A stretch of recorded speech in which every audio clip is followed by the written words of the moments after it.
आज हम पढ़ेंगे रेस्पिरेशन के बारे में। तो रेस्पिरेशन क्या होता है? Respiration is a process by which oxygen is taken in and carbon dioxide is taken out between environment and body cell. तो ये जो बॉडी सेल होती है ये क्या करती है कि एनर्जी प्रोडक्शन के लिए क्या होता है कि ग्लूकोज प्लस ऑक्सीजन का यूज करके क्या करती है, एनर्जी बनाती है, यानी कि एटीपी प्लस वेस्ट प्रोडक्ट में CO2 को बाहर निकालती है। तो ये जो O2 का ट्रांसपोर्ट एटमॉस्फेयर से लेके सेल तक हो रहा है और जो CO2 का रिमूवल सेल से लेके एटमॉस्फेयर तक हो रहा है, इसी को क्या बोलते हैं? रेस्पिरेशन। ठीक है। अगर हम नॉर्मल रेस्पिरेटरी रेट देखें कि 1 मिनट में कितनी बार हम रेस्पिरेशन करते हैं, तो न्यू बॉर्न में 30 to 60, अर्ली चाइल्डहुड में 20 to 40, लेट चाइल्डहुड में 15 से 25, एडल्ट में 12 से 16 बार ब्रीथिंग करता है। ब्रीथिंग का मतलब क्या होता है? Inspiration plus expiration. Respiratory system क्या होता है? The respiratory system consist of nasal cavity, pharynx, लैरिंग्स, trachea, bronchi और लंग्स। ये क्या है? रेस्पिरेटरी सिस्टम है जो कि रेस्पिरेशन में हेल्प करते हैं हमारे। जैसे कि अब नेजल कैविटी और फेरिंग्स, हमारी जो नेजल कैविटी और फेरिंग्स है, इसको मिला के क्या बोलते हैं हम? Upper respiratory tract. क्या बोलते हैं? Upper respiratory tract. Upper respiratory tract का फंक्शन क्या होता है? ये एयर जो होती है, एयर जो हम ब्रीथ इन करते हैं तो उसको फिल्टर करता है, उसमें जो भी है वायरस, बैक्टीरिया, डस्ट पार्टिकल, उनको क्या करता है? फिल्टर करता है, वार्म करता है एयर को और उसको ह्यूमिडिफाई करता है अगर ड्राई एयर है तो। ठीक है। उसके बाद जो लोअर रेस्पिरेटरी ट्रैक्ट जैसे कि लैरिंक्स, ट्रेकिया, ब्रोंकाई, लंग्स, ये क्या करते हैं कि conduct air to lungs and perform exchange of gases. क्या क्या करते हैं यहाँ पे? एयर का कंडक्शन और क्या होता है? गैसेस एक्सचेंज होता है, जो लोअर रेस्पिरेटरी ट्रैक्ट होता है। और रेस्पिरेटरी यूनिट क्या होता है? रेस्पिरेटरी यूनिट का मतलब क्या होता है? जो गैसेस एक्सचेंज में एक्चुअली पार्टिसिपेट करते हो क्या होते हैं? रेस्पिरेटरी यूनिट होती है। रेस्पिरेटरी सिस्टम में तो ये कंडक्ट कर रहे हैं पर एक्सचेंज भी कर, दोनों भी कर रहे हैं, पर रेस्पिरेटरी यूनिट में क्या होगा? सिर्फ गैसेस जो एक्सचेंज एक्चुअली करते हैं उसको बोलते हैं रेस्पिरेटरी यूनिट्स। उसमें कौन कौन सा है? Respiratory bronchiole, alveolar duct, alveolar sac, antrum and alveoli. ये जो रेस्पिरेटरी ब्रोंकियोल है ये आगे डिवाइड करके क्या फॉर्म कर गया? रेस्पिरेटरी ब्रोंकियोल है, और यहाँ से आया ये डिवाइड करके क्या बनाया? Alveolar duct. और एल्वुलर डक्ट जो हुआ ये इंटर किया इनलार्ज्ड एल्वुलर सैक में। किसमें? Enlarge alveolar sac. ये क्या है? इनवुलर सैक है। और इसी एल्वुलर सैक जो है उसके अंदर क्या है? स्पेस है। इस स्पेस को क्या बोलते हैं अपन? एंट्रम। क्या बोलते हैं? एंट्रम। और एल्वुलाई क्या होते हैं? Alveolar sac consist of cluster of alveoli. ठीक है। जो एल्वुलर सैक है, ये जो एल्वुलर सैक है ये क्लस्टर ऑफ एल्वुलाई, इसमें क्या होती है? Cluster of alveoli. ये छोटी छोटी क्या है? एल्वुलाई। इसके द्वारा ही क्या होता है? गैसेस एक्सचेंज होता है। रेस्पिरेशन अब दो फेजेस में होता है, एक तो इंस्पिरेशन, दूसरा एक्सपायरेशन। इंस्पिरेशन क्या होता है? इंस्पिरेशन के टाइम क्या होता है? Inspiration during which air इंटर्स the lungs from atmosphere. Atmosphere से जब लंग्स के अंदर एयर आती है उसको बोलते हैं इंस्पिरेशन। एक्सपायरेशन क्या होता है? Expiration during which air leaves the lungs. जब लंग्स से एयर लीव होती है तो क्या बोलते हैं उसको? एक्सपायरेशन। इंस्पायरेशन एक एक्टिव प्रोसेस होता है और एक्सपायरेशन क्या होता है? पैसिव प्रोसेस होता है। ठीक है। नॉर्मल ब्रीथिंग के टाइम। Types of respiration. अब टाइप्स ऑफ रेस्पिरेशन में अपन देखेंगे कि एक्सटर्नल रेस्पिरेशन क्या होता है। एक्सटर्नल रेस्पिरेशन, इसके पहले हम देखेंगे स्टेजेस ऑफ रेस्पिरेशन। स्टेजेस कौन कौन सी होती है वो देखेंगे पहले। तो स्टेजेस ऑफ रेस्पिरेशन में कोई क्या है? तो 5 स्टेजेस होती है रेस्पिरेशन की। सबसे पहला क्या है? वेंटिलेशन। दूसरा क्या है? External respiration. फिर तीसरा क्या है? Gas transport. चौथा क्या है? Internal respiration. पांचवा क्या है? Cellular respiration. जो इस चैप्टर में अपन नहीं पढ़ते, इसको अपन पढ़ते हैं दूसरे चैप्टर में सेलुलर रेस्पिरेशन के नाम से।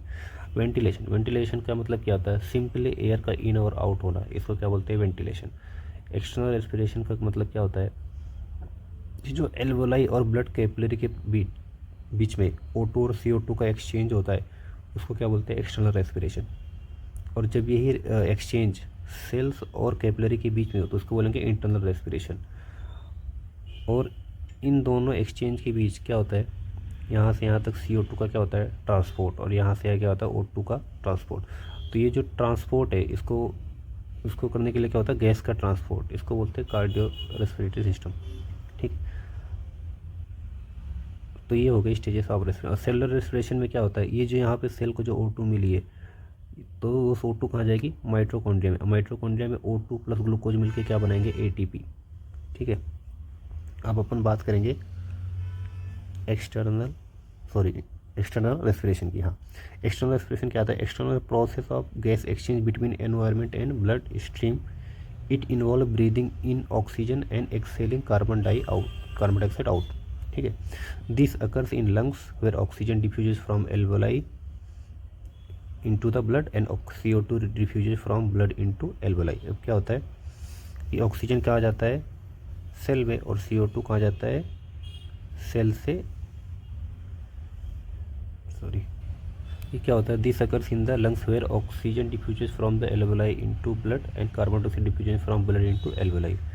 It is a mechanical process. कैसा होता है? मैकेनिकल होता है। एक्सटर्नल रेस्पिरेशन मैकेनिकल होता है, physical process that is different from the cellular respiration which occurs within the cell. ये सेलुलर रेस्पिरेशन से डिफरेंट होता है, क्योंकि सेलुलर में क्या होता है? ATP का प्रोडक्शन होता है, जबकि यहाँ पे सिर्फ मैकेनिकली होता है। इंटरनल रेस्पिरेशन, अब देखिए इंटरनल रेस्पिरेशन क्या होता है? It is the exchange of gases specifically oxygen and CO2 between the blood and body cell. यहाँ वहाँ पे क्या था? ब्लड और एल्वोलाई के बीच में था। यहाँ पे क्या है? ब्लड और बॉडी सेल के बीच में। It is a physiochemical process where oxygen diffuses from blood into cells used for energy production. किसके प्रोडक्शन के लिए? ATP की, आपने देखा पहले। एंड कार्बन डाइऑक्साइड क्या होगा? वेस्ट प्रोडक्ट होगा, इसका निकलेगा जो बाहर। Diffuses from cell into blood to be a transported for removal. कौन किसका बात कर रहे हैं? CO2 की बात हो रही है। Pulmonary ventilation. अब पल्मोनरी वेंटिलेशन क्या होता है?